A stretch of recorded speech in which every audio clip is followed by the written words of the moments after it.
Southwest Louisiana, and welcome back to the Daily Digest. I'm Ashley Levesque, and happy Friday. It has been a long week with Mardi Gras, Lundy Gras, Ash Wednesday, all the stuff, but we have made it, and I hope that you're just excited as I am for this weekend. But for now, I've got your Friday headlines.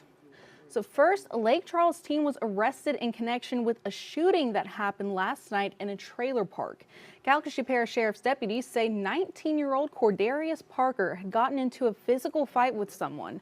Well, then he left the scene, then returned to the area with a gun. Investigators found a victim with a gunshot wound to the chest and a number of shell casings. Parker fled the scene, but he was tracked down by deputies, and he now faces charges for simple battery, second-degree aggravated battery, property damage, obstruction, and illegal use of a weapon, and his bond is still pending. Next, a Lake Charles teenager is facing federal charges after allegedly stalking and swatting an underage girl and her family. Prosecutors say 19-year-old Carter Ledoux targeted the girl because of a social media post supporting interracial relationships. Ledoux and an extremist group are accused of sending threatening texts and making a hoax call to law enforcement. They allegedly claimed pipe bombs were at the girl's home and threatened to kill responders.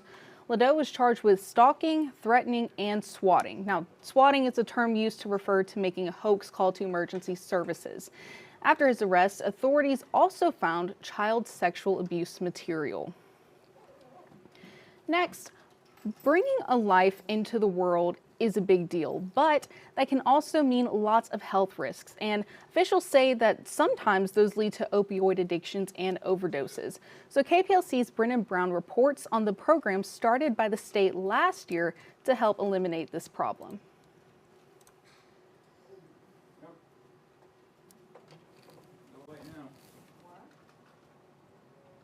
Here we go. Fight.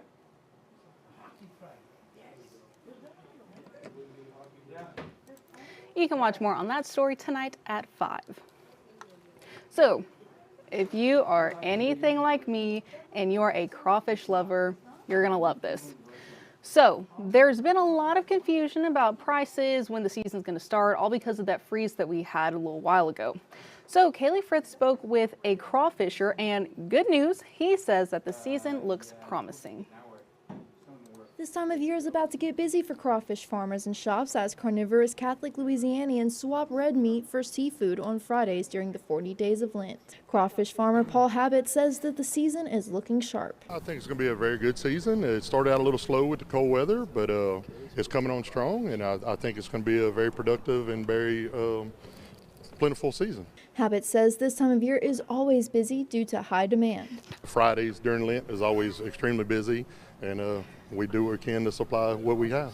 Though most Southerners enjoy a plate full of mud bugs, we rarely recognize the work that goes into getting them from the ponds to the bowling pots. First, it takes a certain type of machine to separate big crawfish ready from little ones. We pull this, all the crawfish, the bigger crawfish will come this way, and as you can see the bores, the small crawfish will fall through.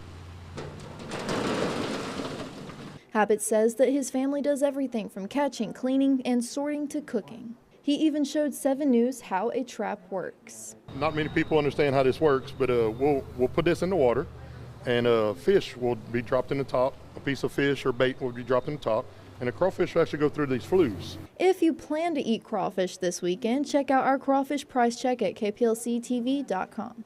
In Jennings, Kaylee Frith, 7 News. So this is just one of the places. And like Kaylee said, you can check out our crawfish price check. That'll be on our website very soon. And it's a layout of a bunch of crawfish places in Southwest Louisiana. And it's got their prices and their deals. So also, if we did happen to miss a place on it, if you check it out tonight, send us an email, let us know. And it is Friday. So I'm just going to bring him on. He doesn't need an introduction. There's a game of the week, and he's here to talk about it. Yes, I am. I'm here to talk about it. We've got a good game of the week for you. Sam Houston taking on Barb. A rematch of our first game of the week of the year, where Sam Houston just barely beat out Barb by 3 points to start the year. And Barb is looking for their revenge tonight at home. Should be a fantastic game. And also the final buzzer coming up tomorrow. We had a full slate of high school girls by district tournament games. Last night. You can go check those out on our Facebook as well as on the Final Buzzer tomorrow.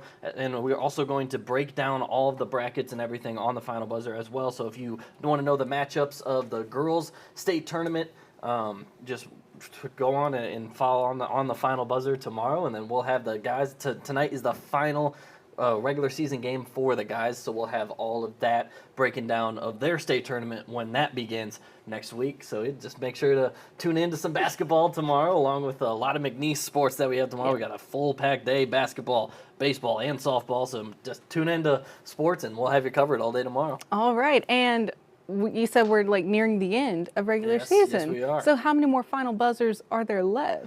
That's going to depend on how many of our teams really get far or continue to advance. We had a couple of girls' teams continue to advance to the regional round, so we'll keep following them for as long as we can. So that's to be determined. All right, well, I hope there's plenty more in our future. Yes, definitely should. Thank you, Ryan. Yes, of course. All right, and that'll wrap things up for me today. Thank you all so much for tuning in. I hope you all have a wonderful weekend, and I will see you right back here Monday at 4:30.